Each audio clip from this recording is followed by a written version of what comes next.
Well, welcome to the Redmen TV. Something a little bit different for us today, so stick around 'cause it's really important. First off, I'm joined today by Paul Morgan from Kitted Out. It's at Kitted Out 1 on Twitter, Yeah, isn't it, Paul? yeah. Paul, what is it that you've started to do, mate? Well, what it is, my partner Michelle, who was involved in Kitted Out, and there's also John. But Michelle used to get school uniforms in for kids who the families couldn't afford school uniforms for the new year. So that's what she used to do. And from there, I was off for 2 weeks from work, and I go to footy on Monday night, and I was looking at a pitch, and there was a few kids playing in the school uniforms, and I was thinking, why aren't they playing in football kits? And then it dawned on me, some of these kids might not have kits. So it was the process from there really, and then it cracked on from there, and we started to build Kitted Out. So for anybody who's watching now who doesn't know, you take in football kits Yeah. and give them to people who are disadvantaged and don't have football kits. Yeah, That's simple. so we get footy kits donated to us to the page just from members of the public, just everyday people who have got kits left over, and then we get them out to community centres in Liverpool, all around Liverpool, in all different places, and then they get them out to kids who haven't got football kits. And you've got quite a bit of media coverage recently. I saw you on the news the other week. Yeah, a lot of people have been getting involved, and because they obviously see it as there's a gap. There's kids who haven't got football kits, and the idea is just resonates with everyone really. I mean, we go to community centres and there's kids there who have only got one kit between 4 of them in a family, so they wear the kit every single day, each person. So when you get a new kit, and you know what it's like when you get a new football kit, it's like you'll never have the kit off. So it just gives them confidence as well to play with the mates, and they can play anywhere they want now with a football kit. I mean, it's absolutely brilliant, isn't it? And you know, since when did you actually start the project? We started it in October 2019, so 5 months ago, not long. And as I say, we had 2 weeks off work, and I just started a Facebook, started a Twitter, and just started bombarding people with messages about what we're doing, and people just reacted to it, and here we are now. As you say, it does really resonate with people, doesn't it? And especially like, you know, I'm thinking of myself right now, and you know, I've got 2 girls, but I've got them footy kits. Yeah. They've got the Liverpool kits and stuff. And to be honest with you, Paul, they've probably grown out of them, Yeah. and they're still just sat there in my cupboard. So I'm going to make sure that I get you those kits because I know I've got the full kit. Do you accept more than just the full kits? We Do you take accept shirts and... shirts, shorts, socks. I mean, we've been to places and kids are playing in the uniforms, and they can't get on the pitch because health and safety says you can't play in your uniform or your school shoes. And even if they do get on the pitch, they're just wrecking their uniforms and that, and then it's a cycle because then they need a uniform and they can't afford that. It's just things like that. Everyone could do with a kit, and there's people out there who are so underprivileged now. How many kids have you got that are extra large men's size? Because I've got fucking tons of them. There's so many. So we go to community centres, but also there's a lot of work that Michelle does with Asylum Link as well, with refugees who come over here and they want to play football, but you know what I mean, they've got nothing at all. But we get them kits, adult kits go to them, and they're made up. So if I brought them in as well, absolutely, and got them to every you, yeah. kit could go somewhere, and it'll make a person's day, you know what I mean? To see someone giving them a kit, it says to them, you know what I mean, welcome, go and play football and go and enjoy yourself. And so, like, where can we send these kits to if anybody wants to? You can get in touch with the Twitter page or the Facebook page, and we'll direct you to the drop-off points, and even come and knock at our house, and we'll open the door, make you a cup of tea, and you know what I mean, show you the kits we've already got.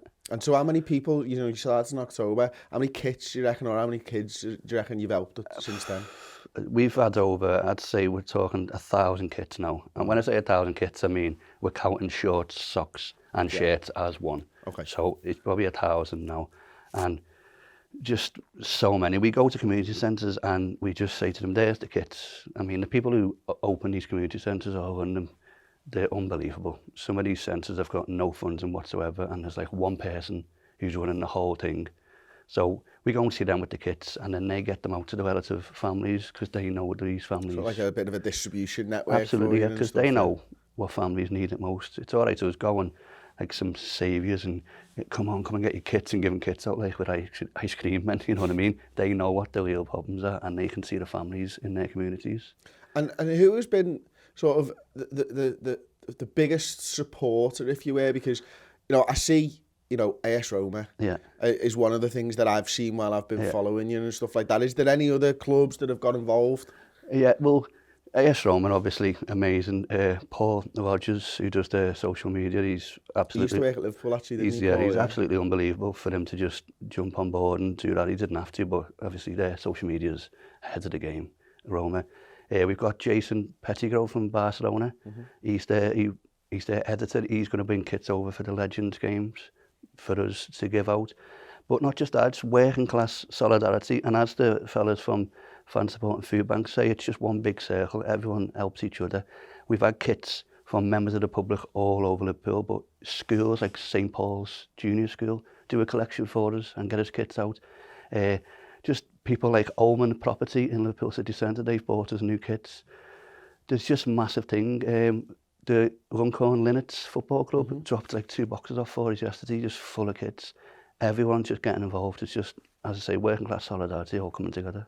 And anyone who knows the channel will know, you know, we had Ian Baird in last week, the MP for West Derby, one of the co-founders of Fan Support and Food Banks, and that's what this city's about, really, isn't it? It's about looking after your own, and that's kind of the whole point, isn't it? And, you know, people that are less fortunate than yourselves, I think it's incredible what you're doing, Paul. I really do, and I am 100% going to get you. You can hold me to that, and everybody here will hold me to that. I'm 100% going to get you. Definitely my kids' kits, and I reckon I've probably got, I wouldn't like to, in my wardrobe, at least 15 Liverpool shirts that are in very good condition as well. So I should be able to get you them, and I've probably got a few pairs of shorts. I wouldn't put the socks on yet. Okay. They're definitely a little bit worn out and stuff.